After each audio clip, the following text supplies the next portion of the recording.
And if this is your first time giving your mind a little love, I have a few goodies for you. First, don't forget to subscribe so you never miss an episode. And second, sign up for the Morning Mind Love. Think of it like a weekday oracle from your highest self to help you start each day with a positive focus. Plus, you'll get 2 gifts absolutely free: a 30-minute binaural meditation and 30 days of journaling prompts to help you remember who you truly are. So join over 9,000 people and go to mindlove.com to sign up. Welcome to Mind Love, episode 296. Today's episode is all about building healthy emotional responses for a suck-proof mind.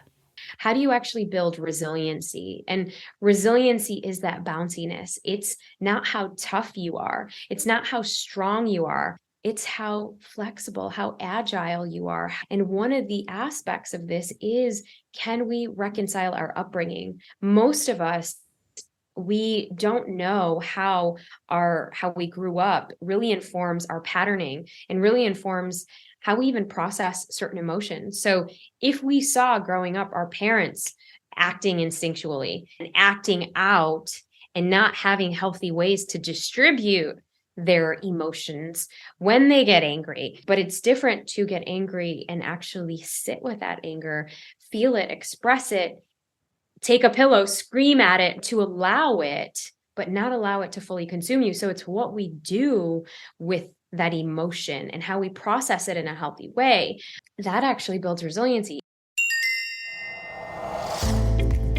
Turn up your frequency with Mind Love. Bite-sized brain hacks for seekers, dreamers, and doers. It's time to give your mind a little love with your host, Melissa Monti.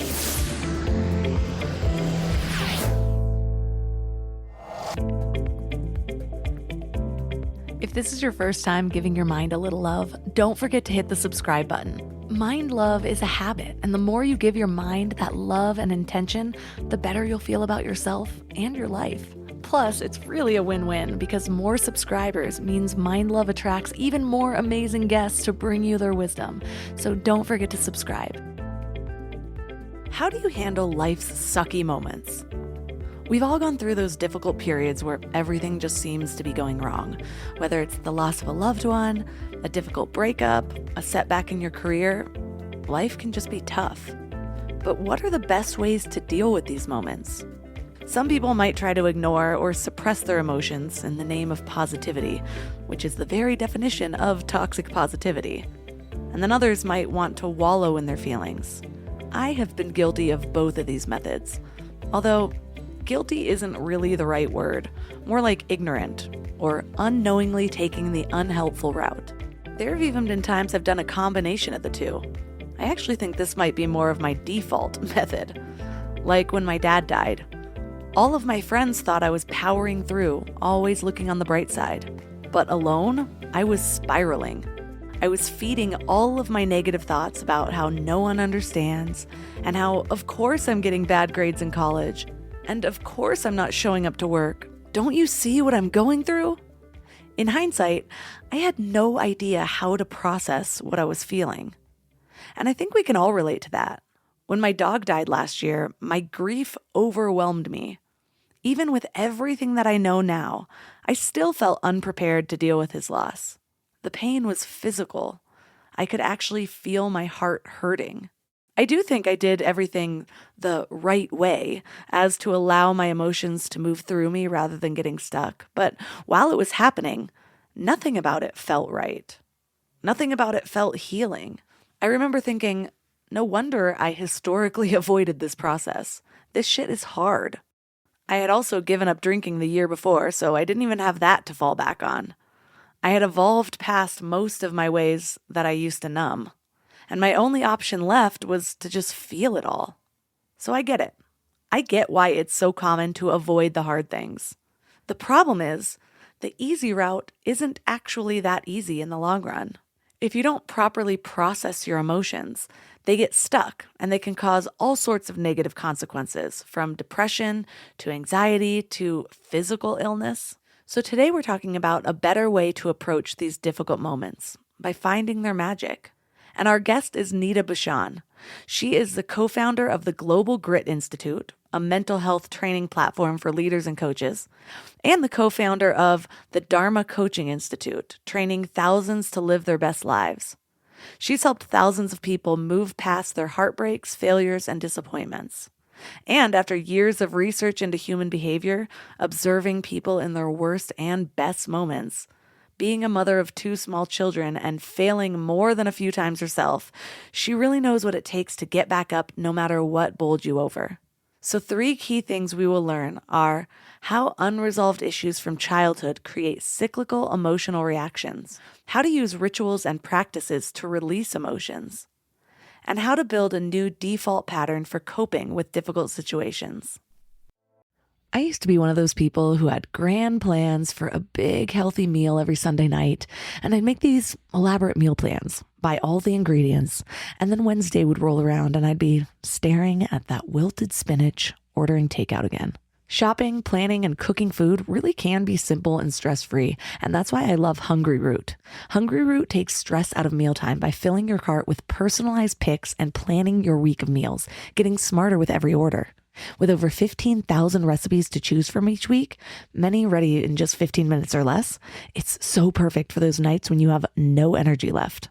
What I love most is their smart cart technology. It actually learns what I like and what I will actually cook. So no more buying ingredients for recipes that I'll never make. Everything that shows up, I actually use. They screen out over 200 additives, including high fructose corn syrup and artificial sweeteners, only high quality meat and seafood with no hormones or antibiotics, and they carry brands like Vital Farms and Ithaca Hummus that I already trust. The time I've gotten back has been incredible. Instead of spending Sunday meal planning, I'm doing things that actually matter to me. Take advantage of this exclusive offer. For a limited time, get 40% off your first box, plus get a free item in every box for life. Go to hungryroot.com/mindlove and use code mindlove. That's hungryroot.com/mindlove, code mindlove, to get 40% off your first box and a free item of your choice for life. hungryroot.com/mindlove, code mindlove.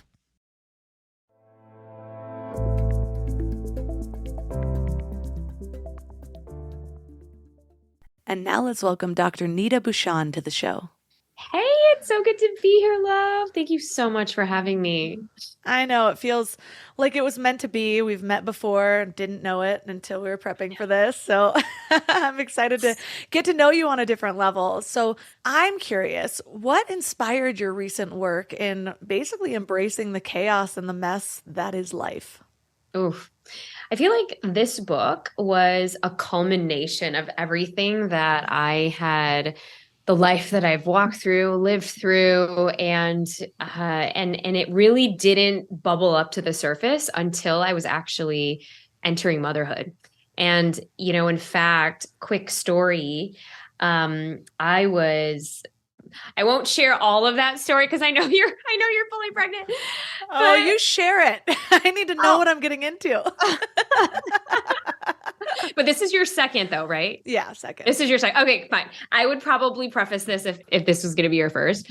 But I think for so many listeners in the room, you have this idea that you're going to have this, everything's going to go to plan. And for me, I had a very visceral and firm belief that I'm like, I am not going to go to the hospital for my birth.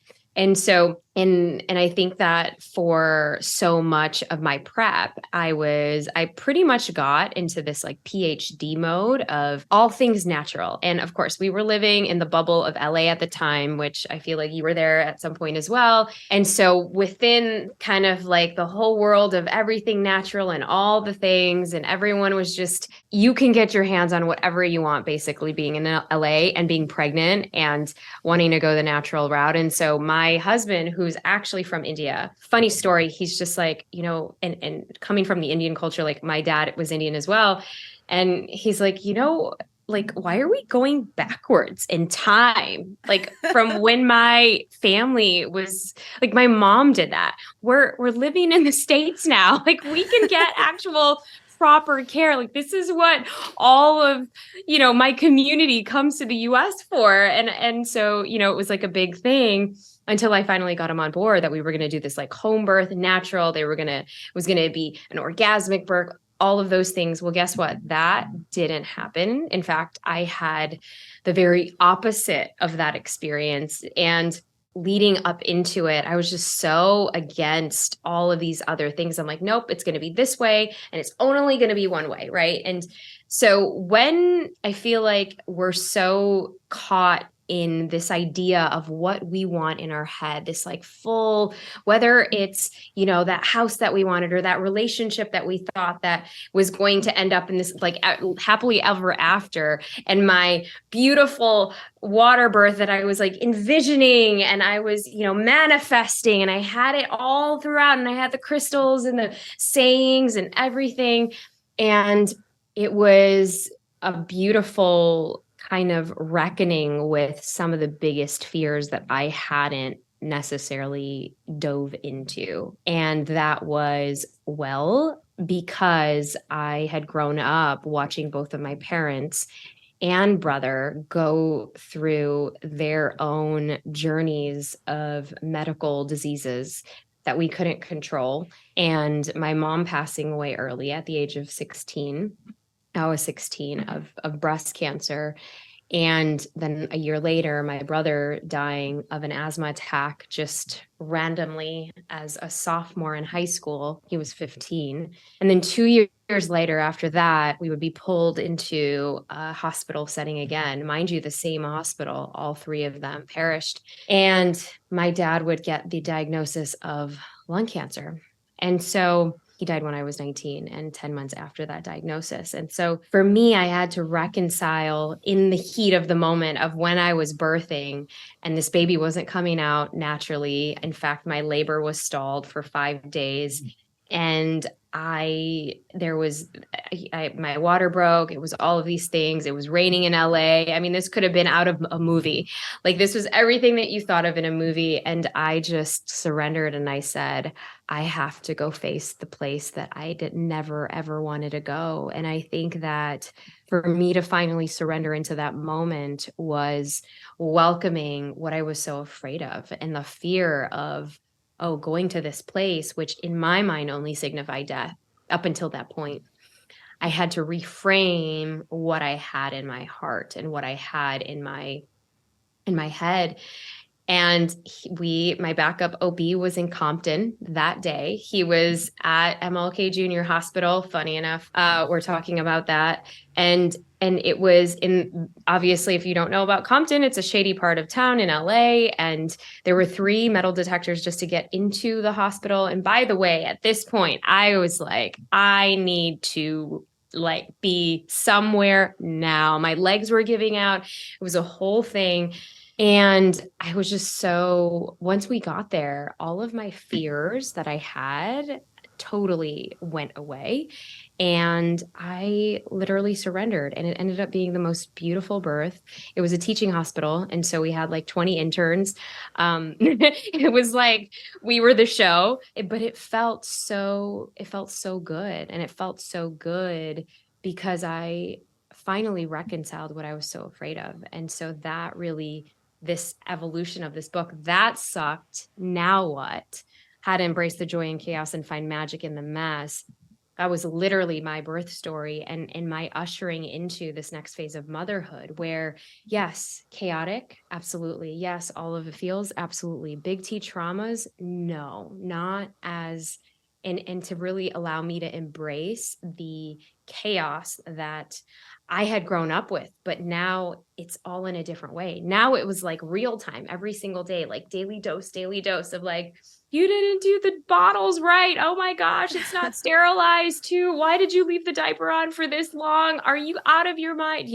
So it's reconciling those things, but not having the heart wrenching, oh my God, is somebody going to die feelings. And that was the beauty of coming into this next evolution of motherhood for me.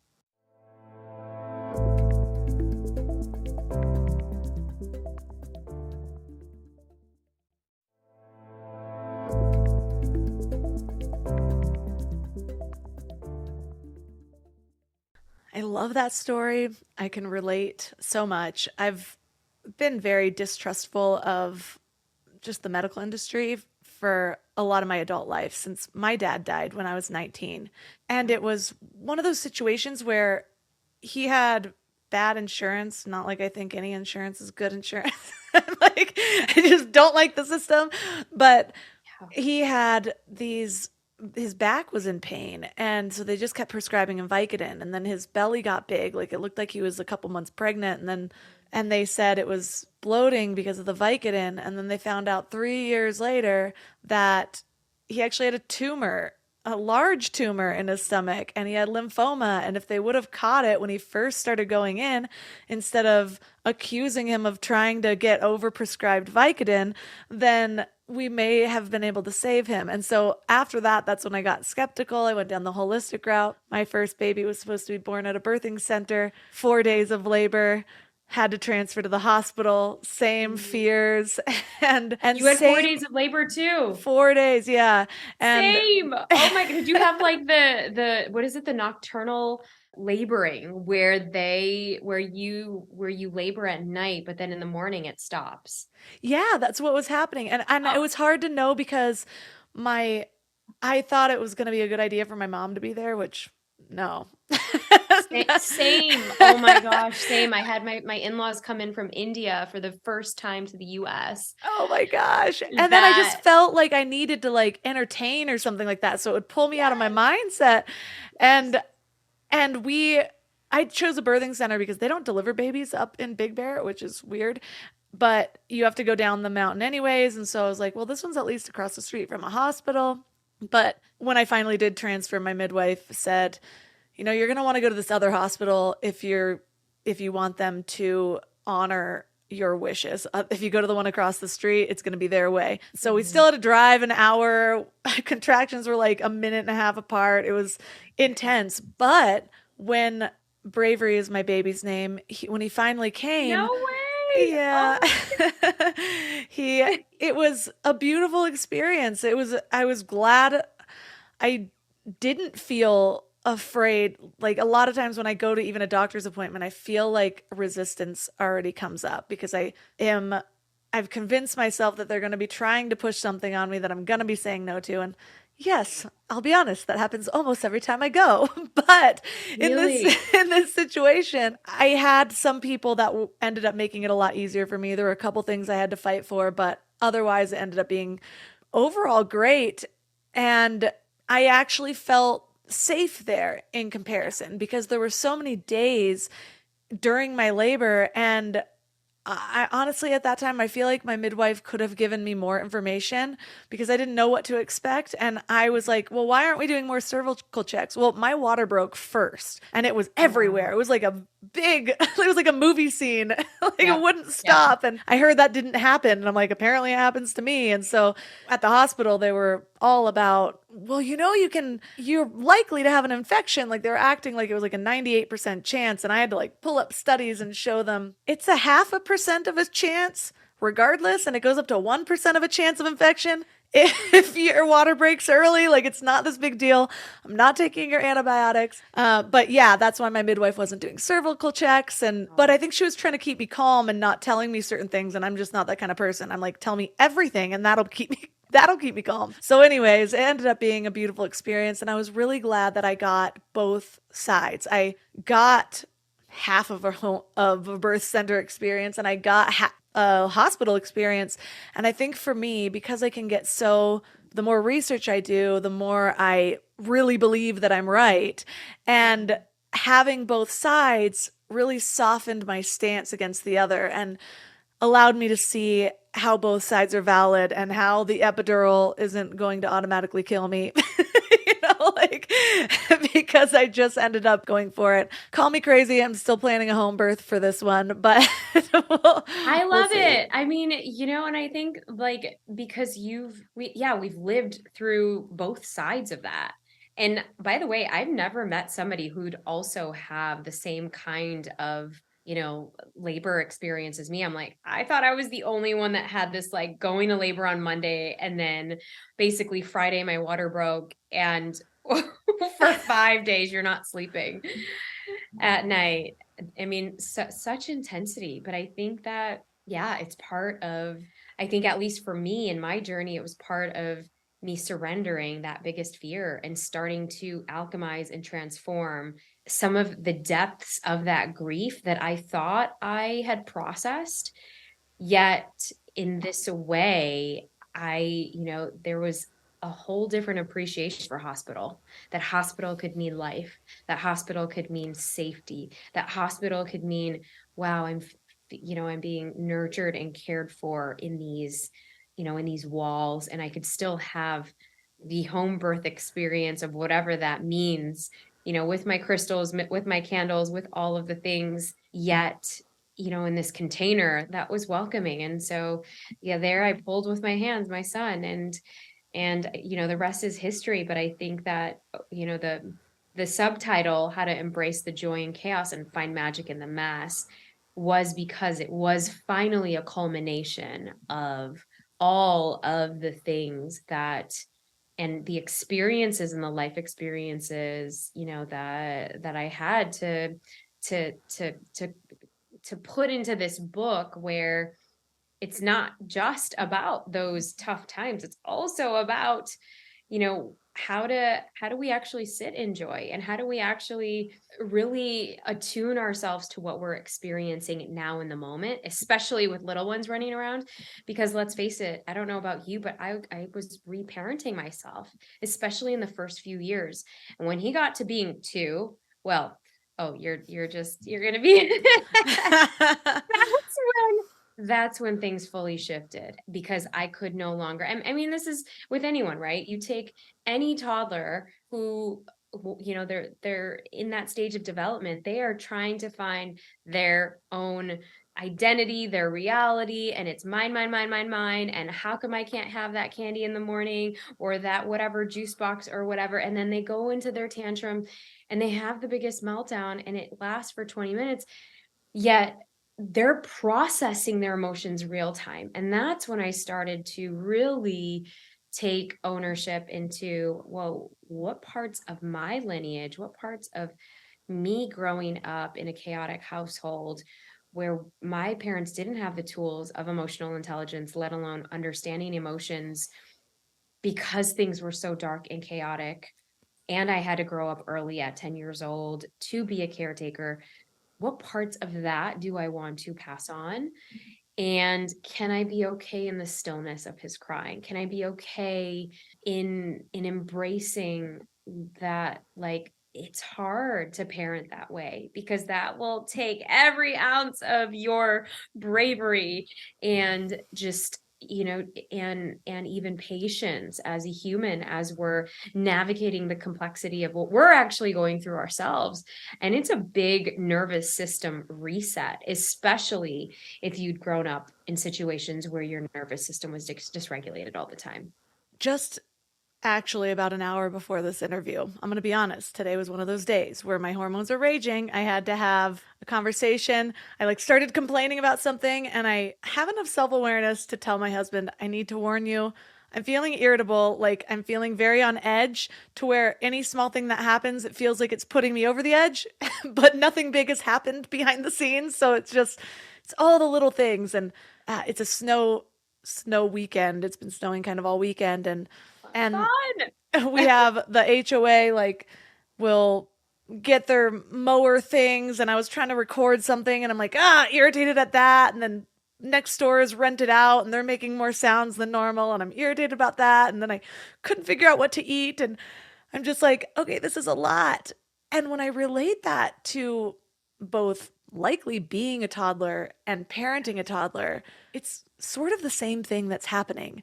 My internal self, maybe my inner child, is throwing a tantrum, and this higher level of me has to breathe through it and act like a real grown adult instead of just complaining about everything and sinking into this version of myself that I know is not going to make me feel any better. I'm going to think it does by sinking into it, but instead I'm just going to spiral myself into some negative thing. And so we were just talking over lunch, and I'm just like, I just have to keep reminding myself that this pregnancy has been easier than the last one as far as hormones. not as far as anything else. But I still have my days. I don't always feel like this. It's not always going to be like this. And I think that's the hard part to get out of when you're Yeah. in that magical moment of suck.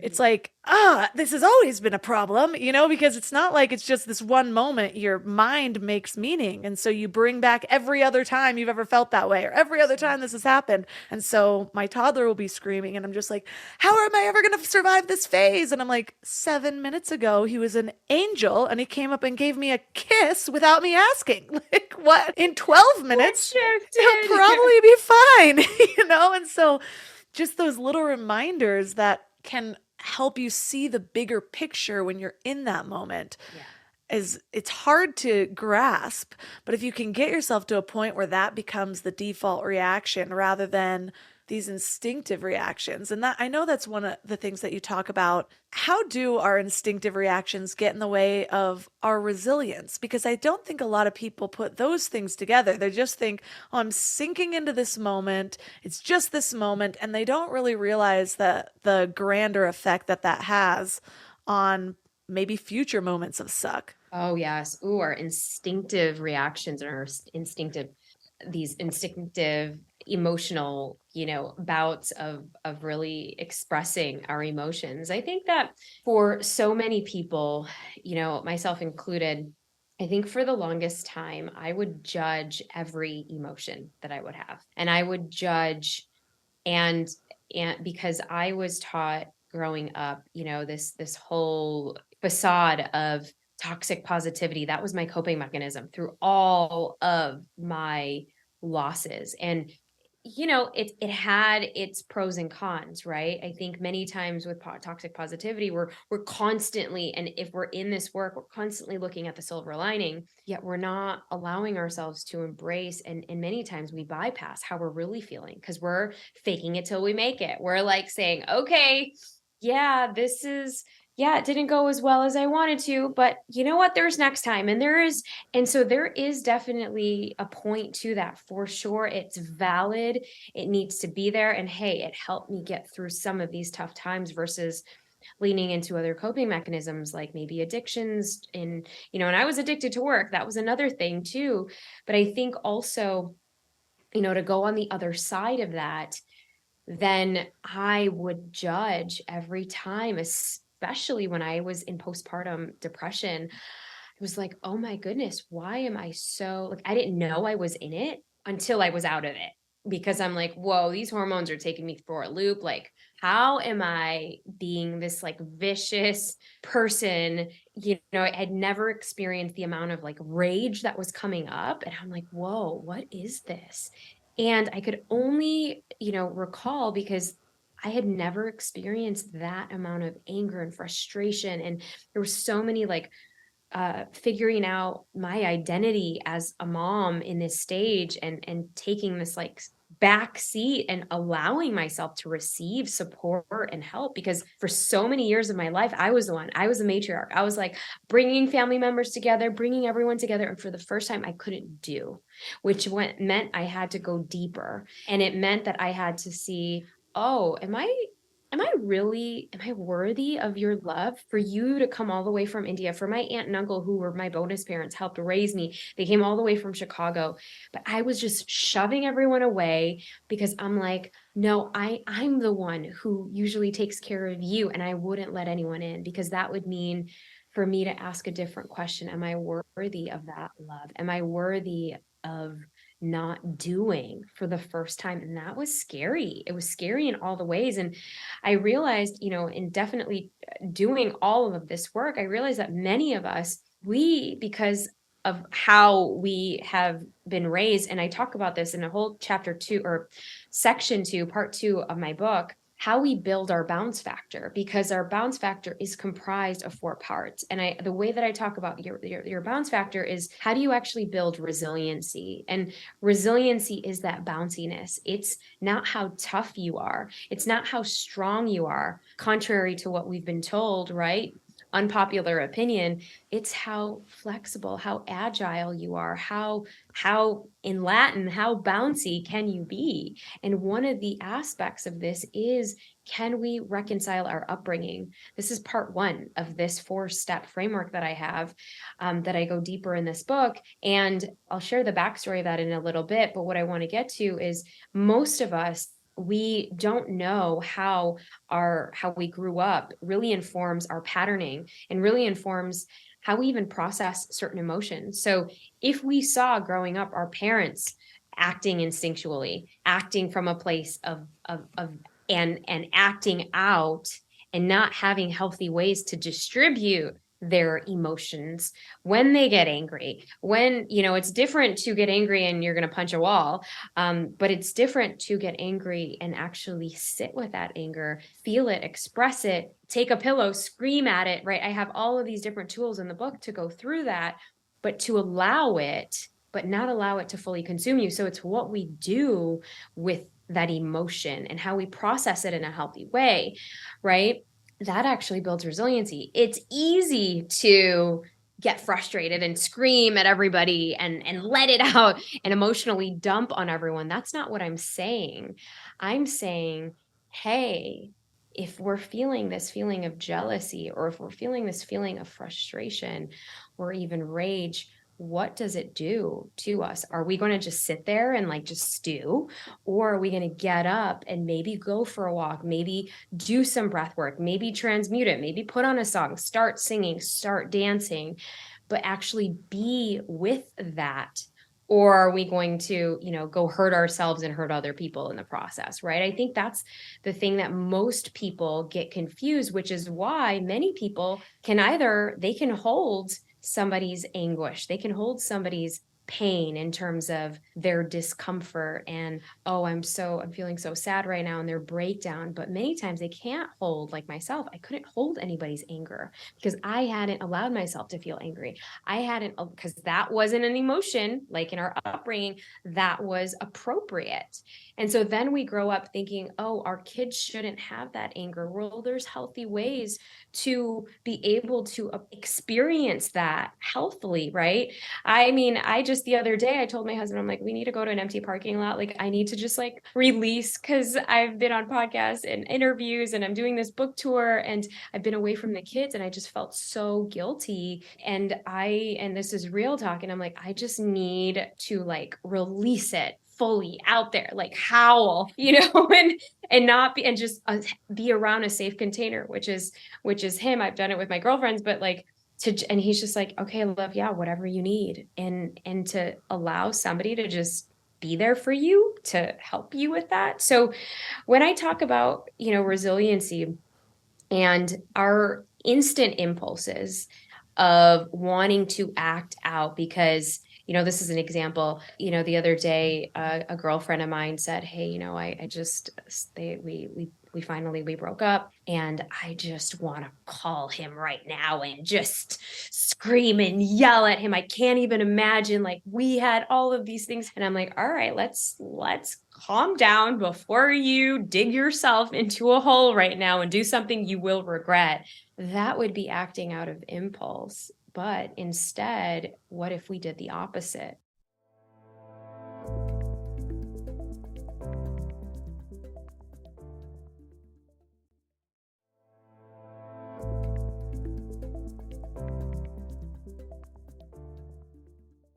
That would be acting out of impulse. But instead, what if we did the opposite?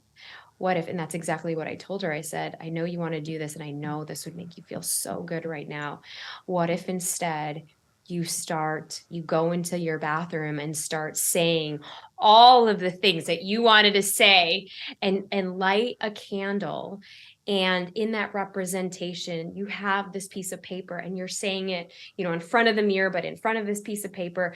And then you take that energetically and you crumble it up and then you light that thing on fire and let it burn all the way. I mean, this is another ritual and practice that I have in the book, but an energetic letting go of whatever that representation was can look very different than actually just cussing out your ex that probably doesn't deserve you anyways. And so these are some healthy examples of how we can actually transmute. There's a emotional release practice in my book where I actually go through the first step is, connect to your mind body. Basically, take your hand, put it over your heart. There's not the pledge of allegiance, but basically, when we're connecting our mind to our body, we're signifying, oh, okay. It's like that embrace that we wanted from our parents when, we were coming home from a bad day of school and we just wanted their embrace. We just wanted them to be there. Well, we can be there for ourselves and just catch that and hold that and say, all right, we're going to be okay. But to then bring up the suck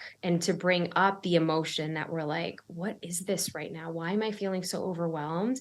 All right, feel it. Where is it feeling weird in your body? Is it feeling like all tangled up in your stomach? Is it feeling all tangled up in your head?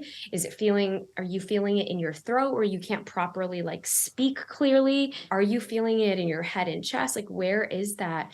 And then breathe into it. Right. And then I usually use a ridiculous song, but I have a whole ridiculous playlist. And many of it is these songs that I use with my kids, literally Cats and Boots. Download it. It's a great playlist. But I'll play, usually right now we're playing Dinosaur Dance. And, it's like EDM, but for kids. I mean, Melissa, you should love it. It's so ridiculous. But it's great because you play it and you're like, okay, flap your wings like a pterodactyl, and it's just hysterical. But you can't necessarily hold all that tension with, and I, it's a practice where I then stand up because we want to move the energy and I stomp around and I move around. And if my kid is around me, I'll pretend that, sure, we're stomping out the dinosaurs, but we're stomping out those feelings to then release it. And you can create your own emotional embodiment practice. I have ways to do that if you don't want to listen to dinosaur beats music, but drum circle and even, belly dancing music to shake it all and to transmute it all. There's scientific benefits of how that just resets our nervous system because we're shaking, we're moving the energy. That's why rebounders were so big, because we can jump on those trampolines and let that energy go and start to transmute it. So, and so these are just some of many ways to start to integrate your resiliency. I love all that. There's so much that I relate to. You were talking about how we don't realize how our upbringing will affect the way our nervous systems are acting now. And it's funny that you brought that up because it's something that I've been revisiting recently because I had a lot of trauma. A couple years before my dad died, there was sexual assault. My dad died. More things happened, downward spiral. So I have You had a sexual assault? Yes. And when I was 15 and 17. Goodness. And so I was already dealing with a lot, and I was actually kind of handling it with toxic positivity. My dad used to pay me to read self-development books, and now it's something I like. I so wish, I actually just had a tearful moment the other day because I so wish we could have been adults together, because he's the only one in my family that I'm realizing now is like me, which is so ironic because the whole time I was growing up, I thought my dad was so different. And so anyways, he would pay me to read these books and write reports on them, and I would get $50. And so my first self-development books. That's a great way to do that. And so I had these little tidbits. The things that stuck with me were like mind over matter, and everything's about your mindset. And I remember thinking about that and thinking like, none of this stuff is going to affect me, including the death of my dad. And because of that, the emotions had nowhere to go. What I did not understand was that ignoring them doesn't make them go away. Yeah, they might not show on the outside, but they're going to manifest in other ways. And so instead, I was dealing with a lot of trapped emotions, and that was coming out in decisions that were basically self-sabotage. And so because of this period of my life that was so traumatic now looking back, and has been really what my whole healing journey was overcoming, I had forgotten to look before that. And I recently did a session with Lion Goodman, who was on this podcast, around clearing beliefs. And we went back further. And at first I was thinking, no, you don't understand. All my stuff is right here. And then we went back further and I ended up bringing up so many things, and not to talk down on my childhood.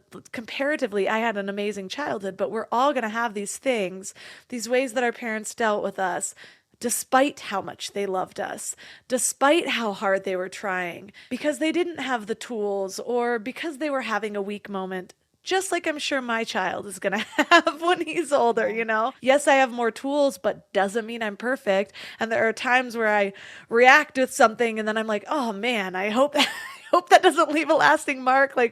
His face looks shocked because mommy turned and said, "Mommy, we'll get to you in a minute," you know, or whatever it is, and voice all squeaky. And so anyways, I've been revisiting these little things and they might seem minor. And I think a lot of times that's what, not necessarily a mistake we make, but a misconception that we might have is like, oh, well, I had a good childhood, so none of this stuff is affecting me, versus, you know, we all have things. Versus, I was even going to say versus like bypassing that, because we're so taught in this kind of work, when we dive into the work, we're taught that, okay, yep, I know the tools, mind over matter, I'm not going to feel it. And so that's the issue that I have with, you know, a lot of the growth books. And when we get into the period of growth, you are human. You're going to, especially when you're in these interpersonal relationships, if we're, you know, meditating like a monk on a mountain, maybe we won't, because we'll be able to regulate our nervous system so much, and we're not relating with others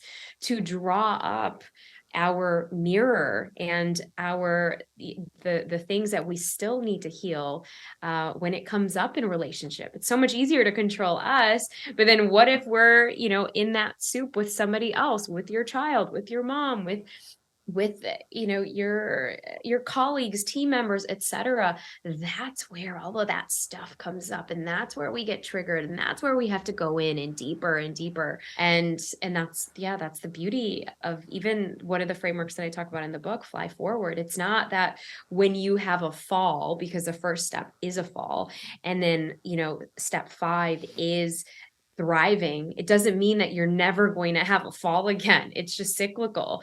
And even if you're thriving, you can still have a fall. It may not be as bad as the very first time where you had, you know, got slighted, or you got bullied, or you couldn't stand up to speak your truth, or you had a loss or a diagnosis of medical condition happen.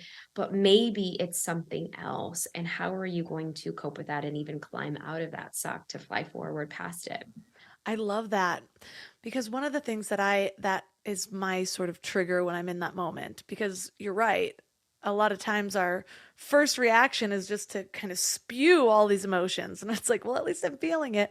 I will say, the self-development books available to me back then, when you think about it, most of them were in the masculine, you know, so it makes perfect sense why we bypassed all of these other things. Now, thank goodness, we have access to more feminine energies that help us access that power. And that's a big part of processing the emotions so that they don't get trapped. And processing them includes feeling them and releasing them and giving them an outlet. And so I try to remember that.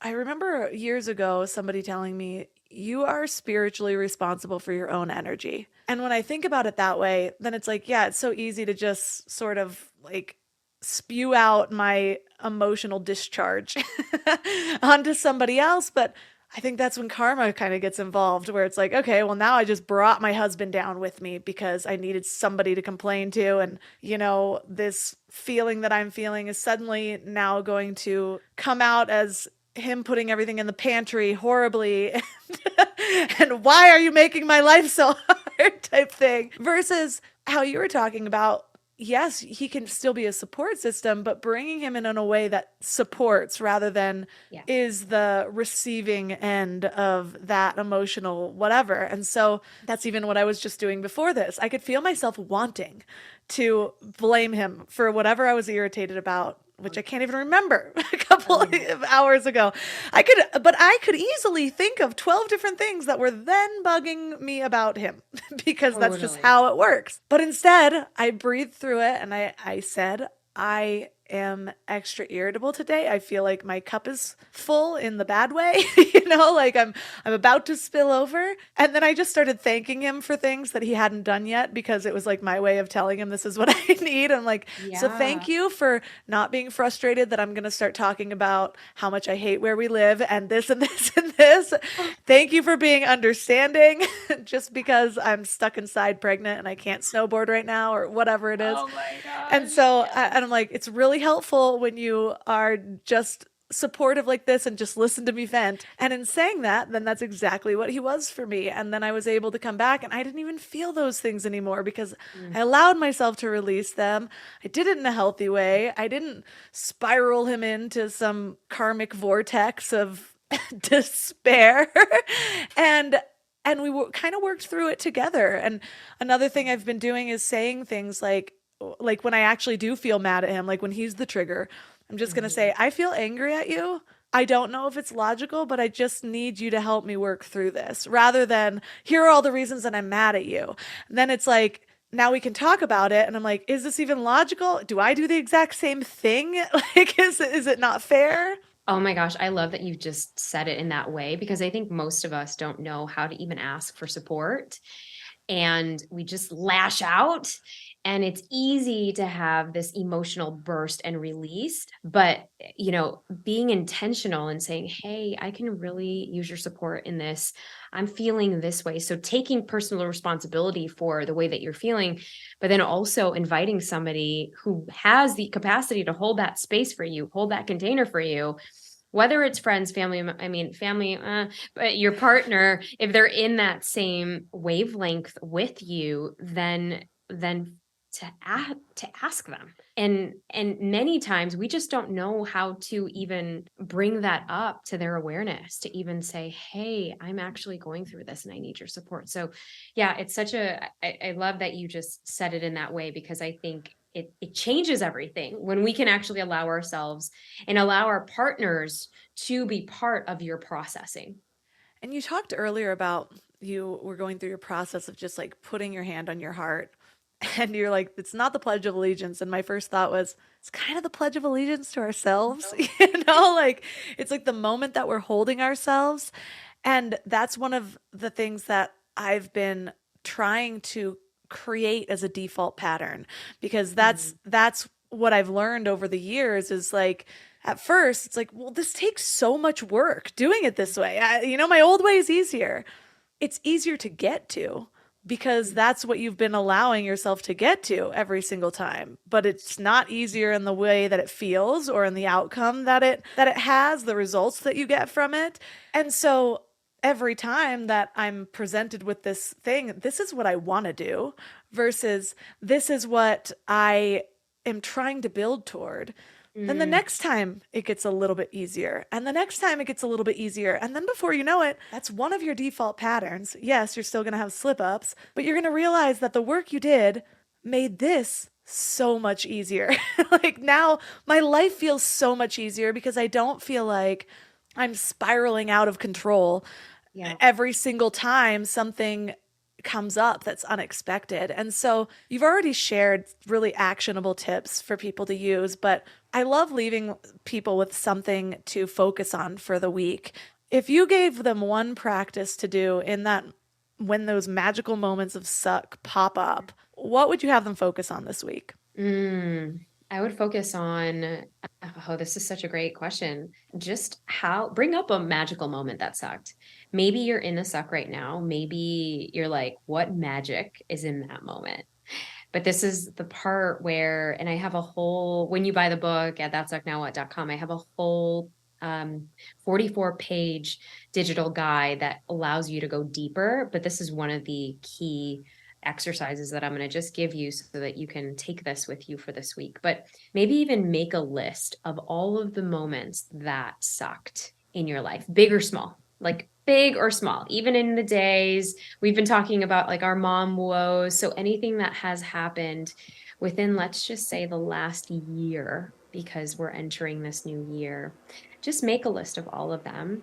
And in the next column, so you'll have one area of all of those moments that sucked. The next column, How did that make you feel? And the next column, what meaning, if any, you made about yourself? And then finally, well, what's that now what? Have you shifted that at all? Because that will then tend to show you some of the things that you are still needing to work on for yourself. I love that. And it's so helpful just because anything where you can step out and see the big picture of things overall, it starts to show you, wow, I actually remember that time and I thought that my life was over. And I'm still here or whatever. And you're able to kind of see the patterns of how you handle things, but also that you survived them all. And so for listeners that are interested in learning more about you and your book, where's the best place for them to connect? Oh, yes. Well, I totally hang out on IG, Neeta Bhushan. So NeetaBhushan. I'm there all the time. But if you wanted to just grab a copy for your friend, grab a copy for yourself, our best learning is when we can do it together. And what a gift to be able to like dive into sucky moments together. And when you both get a copy, even if you just get it one for yourself, you unleash the digital practice, which is the 44-page guide. So this is the digital workbook that comes with the book, That Suck Now What, and a 5-day fly forward meditation visualization practice so that you can constantly revisit this and you have the 10-minute audios every day for 5 days. We start out with healing relationships, which is the most precious commodity. And then we go into Day 2 is all about where we're leaking our energy, especially if you're former people pleaser like myself. And then Day 3, it's like, how are we going to tap into that abundance and focus in it on ourselves? And then Day 4 is all about brave action. And Day 5 is how we start and end with us on the daily. So that's at thatsucknowwhat.com.